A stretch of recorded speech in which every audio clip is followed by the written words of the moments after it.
Alright, I got a little bit of a random haul video for you. Let's get into it.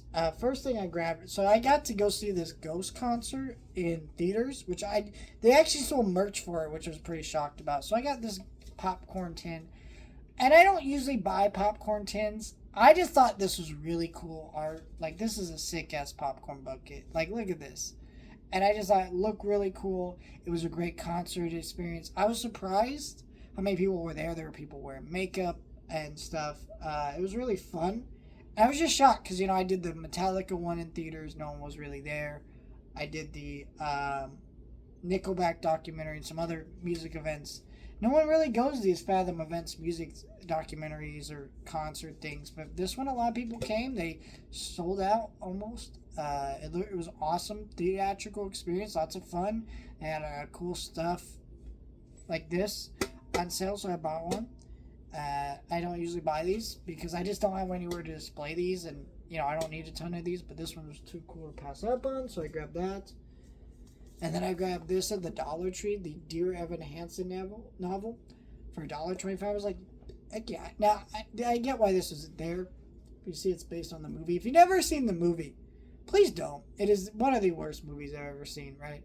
Terrible movie. But for $1.25, of course I'll grab the book. I'm curious to read the book and how different it is. I'm more familiar with the Broadway show, which I enjoy some of the music of. Even though it's not particularly great either. They're both kind of right? But, like, the movie's a lot worse. But, I don't know. This book seems really cool. Find it at the Dollar Tree there. Anyways, the last thing I grabbed here, I grabbed this because it was on sale, and I had the second one, and I've always kind of felt weird that I owned the second one and not the first one. Even though I was kind of justifying it to myself, like, this first one, I hate that one. The second one's actually a good movie. And then but I don't know, they announced the third one. I'm probably going to have to review these movies at some point. So I just went ahead and snagged the first one. And that is the Angry Birds on 4K. I of course, had Angry Birds 2. Angry Birds 2, I have an interesting story. So, Angry Birds 2, I got on 4K. Because years and years ago, well, not years ago, it was like a year and a half ago or something like that. It was on sale on Amazon for $6. Can you believe that? A 4K, like, brand new from Amazon, $6. Look at this. It's got, like, shorts on it and stuff, and it was $6. And this isn't, like, a great movie or anything, but that is just an incredible deal, so I went ahead and snagged that, right?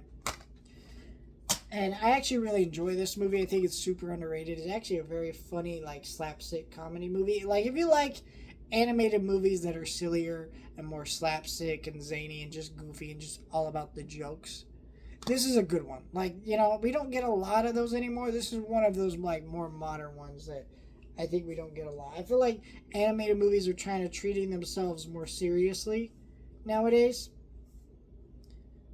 I don't know. But this movie I hate. I hated it even when I was a kid and watched this movie in theaters. I haven't really seen it in a long time.